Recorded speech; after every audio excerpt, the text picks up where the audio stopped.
ಭಾರತದ ಯುವ ಜನಾಂಗ ಇಂದು ಪೊಲಿಟಿಕಲಿ ಎಜುಕೇಟೆಡ್ ಆಗಿದೆ, ಆದರೆ ಅವೇರ್ ಆಗಿಲ್ಲ. ಅಂದರೆ ರಾಜಕೀಯದ ಬಗ್ಗೆ ಮಾಹಿತಿ ಇದೆ, ರಾಜಕೀಯದ ಉದ್ದೇಶ ತಂತ್ರ ಅದನ್ನು ಗುರುತಿಸೋ ಜಾಗೃತಿ ಎಲ್ಲರಲ್ಲೂ ಇಲ್ಲ. ಇದೇ ಕಾರಣಕ್ಕೆ ಎಷ್ಟೋ ಹೋರಾಟಗಳು ಚಳುವಳಿಗಳು ಅದ್ರ ಹಿಂದಿನ ರಾಜಕೀಯ ಉದ್ದೇಶವನ್ನು ಜನರು ಐಡೆಂಟಿಫೈ ಮಾಡಲಿಕ್ಕೆ ಫೇಲ್ ಆಗ್ತಾ ಇದ್ದಾರೆ. ನನ್ನ ಅಭಿಪ್ರಾಯದಲ್ಲಿ CJP ಅವರು ಏನು ಮೊನ್ನೆ ನಡೆಸಿದ್ರಲ್ಲ, ಮೊನ್ನೆ ಅಲ್ಲ, ಒಂದು ತಿಂಗಳಿಂದ ನಡೀತಾ ಇತ್ತು, ಮೊನ್ನೆ ಮುಗೀತು. ಆ ಹೋರಾಟ ಕೂಡ ರಾಜಕೀಯ ಹೋರಾಟಕ್ಕಿಂತ ಹೆಚ್ಚು ಡಿಫ್ರೆಂಟ್ ಆಗಿರಲಿಲ್ಲ. ಹೀಗಿದ್ದು ಒಂದಷ್ಟು ಅಭಿಪ್ರಾಯ ಮೂಡಲಿಕ್ಕೆ ಕಾರಣ ಏನಂದರೆ, ಇಡೀ ಹೋರಾಟ ಸೆಂಟ್ರಲೈಸ್ ಆಗಿದ್ದು ಧರ್ಮೇಂದ್ರ ಪ್ರಧಾನ್ ಅವರ ರಾಜೀನಾಮೆ ಬಗ್ಗೆ.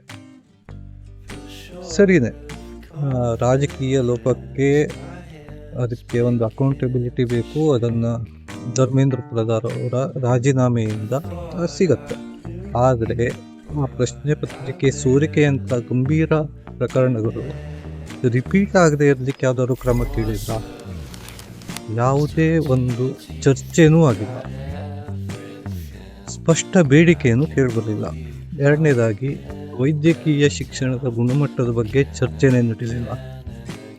ವೈದ್ಯಕೀಯ ಕ್ಷೇತ್ರ ಅಂದರೆ ನಾರ್ಮಲ್ ಈಗ ನಾವೆಲ್ಲ ಮಾಡ್ತೀವಲ್ಲ ಆ ಥರ ಜಾಬ್ ಅಲ್ಲ.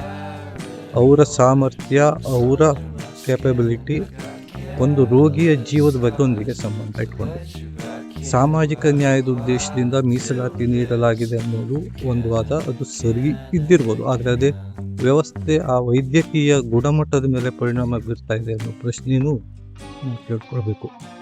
MBBS ನಂತರದ ಎಂಟ್ರೆನ್ಸ್ ಎಕ್ಸಾಮಲ್ಲಿ ಅನರ್ಹರೆಲ್ಲ ಹೊರಗೆ ಬೀಳ್ತಾರೆ ಅನ್ನೋ ಒಂದು ವಾದ ಅದನ್ನು ನೀಡಿ ನೀಟ್ ಎಕ್ಸಾಮಲ್ಲಿ ಕೂಡ ಮೀಸಲಾತಿಯನ್ನು ತಂದಿದ್ದಾಯಿತು.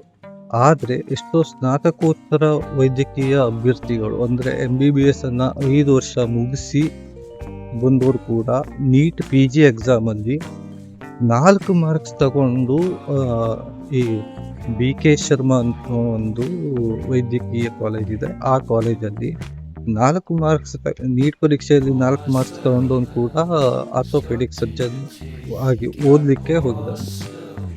ಇಂಥ MDಯನ್ನು ಮುಗಿಸ್ಕೊಂಡು ಯಾವುದೋ ಆಸ್ಪತ್ರೆಗೆ ಸರ್ಜನ್ ಆಗಿ ಹೋಗ್ತಾನೆ, ಯಾವುದೋ ರೋಗಿಯ ಚಿಕಿತ್ಸೆಯನ್ನು ಮಾಡ್ತಾನೆ ಅಂತಾದ್ಮೇಲೆ ಈ ಎಕ್ಸಿಟ್ ಎಕ್ಸಾಮು ಎಷ್ಟು ಸಫಲವಾಗಿದೆ ಅನ್ನೋದು ಗೊತ್ತಾಗುತ್ತೆ. ಕ್ಲಾಸ್ 12 ಏನು ಓದ್ತಾರಲ್ಲ ಅವರು ಬಯಾಲಜಿ ಕೆಮಿಸ್ಟ್ರಿ ಎಲ್ಲ ತಗೊಂಡು ಈ ಮೀಸಲಾತಿಯಿಂದನೂ ಅಲ್ಲದೇ ಇದ್ರು ಪರೋಕ್ಷವಾಗಿ ಮೀಸಲಾತಿಯಿಂದ ಹೊಡ್ತಾ ತಿಂದು ವೈದ್ಯಕೀಯ ಕೋರ್ಸ್ ಮಾಡಲಿಕ್ಕೆ ಸೀಟ್ ಸಿಗದೆ ಮನೆಯಲ್ಲೇ ಕೂತಿರ್ತಾರೆ. ಅಂಥವರು ಈ 4 ಮಾರ್ಕ್ಸ್ ತಗೊಳ್ಳೋರ ಜೊತೆ ಹೋರಾಟ ಮಾಡೋದು. 630 ಅಂಕ ತಗೊಂಡವನು 4 ಮಾರ್ಕ್ಸ್ ತಗೊಳ್ಳೋನ್ ಮುಂದೆ ಲೂಸರ್. ಇದನ್ನೇ ನಮ್ಮ ಶಿಕ್ಷಣ ಹೇಳ್ಕೊಡ್ತಾ ಇದೆ. ಆ ಲೂಸರ್ ಏನು ಮಾಡ್ತಾನೆ? ಒಂದು ಆತ್ಮಹತ್ಯೆ ಮಾಡ್ಕೊಳ್ತಾನೆ. ತನಗೆ ಯಾವುದೇ ಭವಿಷ್ಯವಿಲ್ಲ, ಯಾವುದೇ ಉದ್ಯೋಗ ಮಾಡ್ಲಿಕ್ಕೆ ಆಗೋದಿಲ್ಲ ಅವನಿಗೆ. ಅವನು ಹೆಚ್ಚಾಗಿ ಕಲ್ತಿರೋದು ಕೆಮಿಸ್ಟ್ರಿಯನ್ನು, ಬಯಾಲಜಿಯನ್ನು. ಅವನಿಗೆ CA ಮಾಡ್ಲಿಕ್ಕೆ ಆಗೋದಿಲ್ಲ. CA ಮಾಡಲಿಕ್ಕೆ ಕಾಮರ್ಸ್ ಬ್ಯಾಕ್ಗ್ರೌಂಡ್ ಬೇಕಾಗುತ್ತೆ. ಇಂಜಿನಿಯರ್ ಆಗೋಕ್ಕಾಗಲ್ಲ, ಇಂಜಿನಿಯರಿಂಗ್ಗೆ ಮ್ಯಾಥ್ಸ್ ಬೇಕಾಗುತ್ತೆ, ಕಂಪ್ಯೂಟರ್ ಸೈನ್ಸ್ ಬೇಕಾಗುತ್ತೆ. ಆದರೆ ಬಯಾಲಜಿ ಕೆಮಿಸ್ಟ್ರಿಯನ್ನು ತಾನು ಡಾಕ್ಟರ್ ಆಗಬೇಕು ಅಂತ ಓದಿ, ಕಷ್ಟಪಟ್ಟು ಓದಿ ಏನು ನೀಟ್ ಪರೀಕ್ಷೆ ಬರೀತಾನಲ್ಲ, ಅವನು 630 ಅಂಕ ತಗೊಂಡು ಮನೇಲೆ ಕೂತ್ಕೊಳ್ತಾನೆ. 1 ವರ್ಷ, 2 ವರ್ಷ, 3 ವರ್ಷ, 5 ವರ್ಷ ಕೂಡ ಪ್ರಯತ್ನ ಮಾಡ್ತಾನೆ. ಅವನು ಕಟ್ ಆಫ್ಗಿಂತ 1 ಮಾರ್ಕ್ಸ್ ಕಮ್ಮಿ ಬಂದರೂ ಕೂಡ ಮುಗಿತು ಅನ್ನುತ್ತೆ. ಅಂದಂಗೆ ಈ ಬಯಾಲಜಿ ಕೆಮಿಸ್ಟ್ರಿ ಓದೋರಿಗೆ ಮತ್ತೆ ಯಾವ್ದಾದ್ರು ಪರ್ಯಾಯ ಇದೆಯಾ? ಅದನ್ನು ಪ್ರಶ್ನೆ ಮಾಡಿದ್ರ CJP ಪ್ರೊಟೆಸ್ಟಲ್ಲಿ? ಇಲ್ಲ. ಅದನ್ನು ಬೇಡಿಕೆ ಇಟ್ಟರ? ಬೇಡಿಕೆನೂ ಬರಲಿಲ್ಲ. ಹಾಗಿದ್ರೆ ವಿದ್ಯಾರ್ಥಿಗಳ ಪರವಾಗಿ ಹೋರಾಟ ಮಾಡಿದ್ದು ಕೇವಲ ಧರ್ಮೇಂದ್ರ ಪ್ರಧಾನ್ ಅವರ ರಾಜೀನಾಮೆಗೋಸ್ಕರ ಮಾತ್ರ, ಅಂದರೆ ಪೊಲಿಟಿಕಲ್ ಅಲ್ವಾಗಿ. ಇಲ್ಲಿ ಯಾವ ವಿದ್ಯಾರ್ಥಿಗಳು ಬಂದರು? ಬಯಾಲಜಿ ವಿದ್ಯಾರ್ಥಿಗಳಿಗಾಗಿ ಇನ್ನಷ್ಟು ಗುಣಮಟ್ಟದ ಪರ್ಯಾಯ ಶಿಕ್ಷಣ ಮಾರ್ಗಗಳನ್ನು ಸರ್ಕಾರ ನಿರ್ಮಿಸಬೇಕು. ಅದೊಂದು ಅಜೆಂಡಾ ಆಗಬೇಕಿತ್ತು, ಪ್ರಮುಖ ಅಜೆಂಡಾ ಆಗಬೇಕಿತ್ತು. CJP ಪ್ರೊಟೆಸ್ಟಲ್ಲಿ ಆಗಿಲ್ಲ. ಧರ್ಮೇಂದ್ರ ಪ್ರಧಾನ್ ಅವರ ರಾಜೀನಾಮೆ ಮೇಲೆ ಹೆಚ್ಚು ಒತ್ತು ನೀಡಿದ್ದು ಒಂದು ಆದ್ಯ ರಾಜಕೀಯ ಗುರಿಯಂತೆ ಕಾಣಿತು. ಕೇವಲ ವ್ಯಕ್ತಿಯ ರಾಜೀನಾಮೆಯಿಂದ ಸಮಸ್ಯೆ ಬಗೆಹರಿಯುವುದಾಗಿದ್ದರೆ ನಾಳೆಯೂ ಇದೇ ಸಮಸ್ಯೆ ಮರುಕಳಿಸಿದಾಗ ಕೊನೆಗೆ ಮತ್ತೊಬ್ಬರು ರಾಜೀನಾಮೆ ಕೊಡ್ತಾರೆ. ರಾಜೀನಾಮೆ ಕೊಡೋದು, ಸಮಸ್ಯೆ ಮರುಕಳಿಸೋದು, ಇದೊಂದು ಸೈಕಲ್, ವಿಷಿಯಸ್ ಸೈಕಲ್ ಥರ ಆಗಿರುತ್ತೆ. ಹಾಗೆ ಇನ್ನೊಂದು, ರೈತರು ಮತ್ತು ವಿದ್ಯಾರ್ಥಿಗಳ ಪರವಾಗಿ ಹೋರಾಟ ಮಾಡಿದರೆ ಪೊಲಿಟಿಕಲ್ ಗೇನ್ ಅಂತೂ ಸಿಕ್ಕೇ ಸಿಗತ್ತೆ. ಯಾಕಂದರೆ ಅವರು ಸೂಕ್ಷ್ಮ ವಿಭಾಗ ನಮ್ಮ ಸಮಾಜದ್ದು. CJP ಮಾಡಿದ್ದು ಇದನ್ನೇ, ಒಂದು ಸೂಕ್ಷ್ಮ ವಿಭಾಗದ ವಿಷಯವನ್ನು ತಗೊಂಡು ಒಂದಷ್ಟು ಜನರು ಹೊತ್ತಾದರು, ಗಲಭೆಗಳಾಯಿತು, ಹಲ್ಲೆ ಆಯಿತು. ಆಮೇಲೆ ನಮ್ಮ ದಿ ಗ್ರೇಟ್ ಮಾಸ್ಟರ್ ಸ್ಟ್ರೋಕ್ ಸರ್ಕಾರ ಇದೆಯಲ್ಲ, ಮಾಸ್ಟರ್ ಸ್ಟ್ರೋಕ್ ಸರ್ಕಾರ ಏನು ಮಾಡ್ತು ಅಂದರೆ, ಹಲ್ಲೆ ಮಾಡಿದ ಪ್ರಭೃತಿಗಳ ಮೇಲೆ ಕೇಸನ್ನು ಹಾಕೋದಿಲ್ಲ ಅನ್ನೋ ಭರವಸೆ ಕೊಡ್ತು. ಆಮೇಲೆ ಸೌರಭ್ ದಾಸ್, CJP ಅವರ ಸ್ಪೋಕ್ಸ್ ಪರ್ಸನ್ ಇದ್ದಾರಲ್ಲ, ಅವ್ರು ಬಂದು ಹಲ್ಲೆ ಮಾಡಿದಷ್ಟು ಪೊಲೀಸರ ಮೇಲೆ ನಾವು ಕೇಸ್ ಹಾಕ್ತೇವೆ ಅಂತ ಹೇಳಿದರು.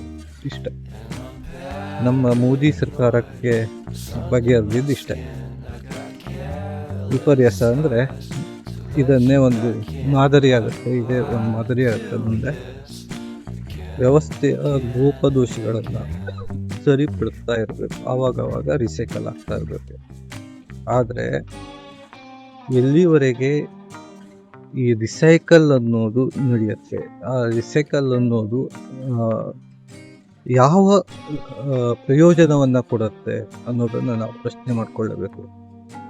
ರಾಜಕೀಯ ವೇದಿಕೆಯಾಗಿ ವಿದ್ಯಾರ್ಥಿಗಳನ್ನು ಬಳಸೋದು ಇವತ್ತಲ್ಲ ನಡೆದಿದ್ದು, ಯಾವತ್ತೂ ನಡೀತಾ ಇದೆ.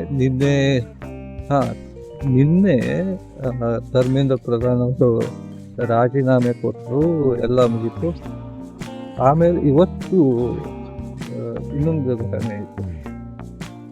ಕಾಂಗ್ರೆಸ್ ಪಕ್ಷದ ಏನು ಸ್ಪೋಕ್ಸ್ ಪರ್ಸನ್, ವಕ್ತಾರೆ ಇದ್ದಾರಲ್ಲ, ಸುಪ್ರಿಯಾ ಶ್ರೀನಾಥ್ ಅವರು ಒಂದು ಟ್ವೀಟ್ ಮಾಡಿದ್ದಾರೆ. ರಾಹುಲ್ ಗಾಂಧಿ ಅವರು ನಿನ್ನೆ BJP ಪ್ರತಿಭಟನಾ ಸ್ಥಳಕ್ಕೆ ಹೋಗಿ ಮಾತಾಡಿದ ಭಾಷಣದ ಒಂದು ತುಣುಕನ್ನು ಹಾಕಿ, ನಮ್ಮ ಯುವ ನಾಯಕರು ಕೇಳಿದ್ರೆ ರಾಜೀನಾಮೆ ಸಿಕ್ಕೇ ಸಿಗತ್ತೆ ಅನ್ನೋ ಅರ್ಥದಲ್ಲಿ ಒಂದು ಟ್ವೀಟನ್ನು ಮಾಡಿದ್ದಾರೆ. ಅದೆಲ್ಲ ಮಾಡಿ ಈಗ ಪ್ರತಿಭಟನೆ ಆಯಿತು, ರಾಜೀನಾಮೆ ಆಯಿತು, ಕೇಸು ಹಾಕೋದಿಲ್ಲ ಅನ್ನೋ ಭರವಸೆ ಆಯಿತು, ಅದಕ್ಕೆ ಅಗ್ರಿಮೆಂಟ್ ಸೈನ್ ಎಲ್ಲ ಆಯಿತು. ಈಗ ಕ್ರೆಡಿಟ್ ವಾರ್ ಶುರುವಾಗಿದೆ. CJP ಅವರು ಒಂದಷ್ಟು ಕ್ರೆಡಿಟ್ ತಗೊಳ್ತಾರೆ, ಕಾಂಗ್ರೆಸ್ ಅವರು ಒಂದಷ್ಟು ಕ್ರೆಡಿಟ್ ತಗೊಳ್ತಾರೆ. ಆಮ್ ಆದ್ಮಿ ಪಾರ್ಟಿಯವರಂತೂ ಪ್ರತಿಭಟನಾ ಸ್ಥಳದಲ್ಲೇ ಇದ್ರು, ಅವರು ಒಂದಷ್ಟು ಕ್ರೆಡಿಟ್ ತಗೊಳ್ತಾರೆ. ನೋಡಿ, ಒಂದು ಹೋರಾಟದಿಂದ ಎಷ್ಟು ರಾಜಕೀಯ ಲಾಭ ಆಯಿತು ಅಂತ ಇದಕ್ಕೆ ಹೇಳೋದು. ಯಾವುದೇ ಪ್ರತಿಭಟನೆ, ಹೋರಾಟ, ಯಾವುದೇ ಘಟನೆ ಭಾರತದಲ್ಲಿ ರಾಜಕೀಯ ಉದ್ದೇಶದ ಹೊರತಾಗಿ ನಡೆಯುತ್ತೆ. ಇಷ್ಟೇ ಅರ್ಥ.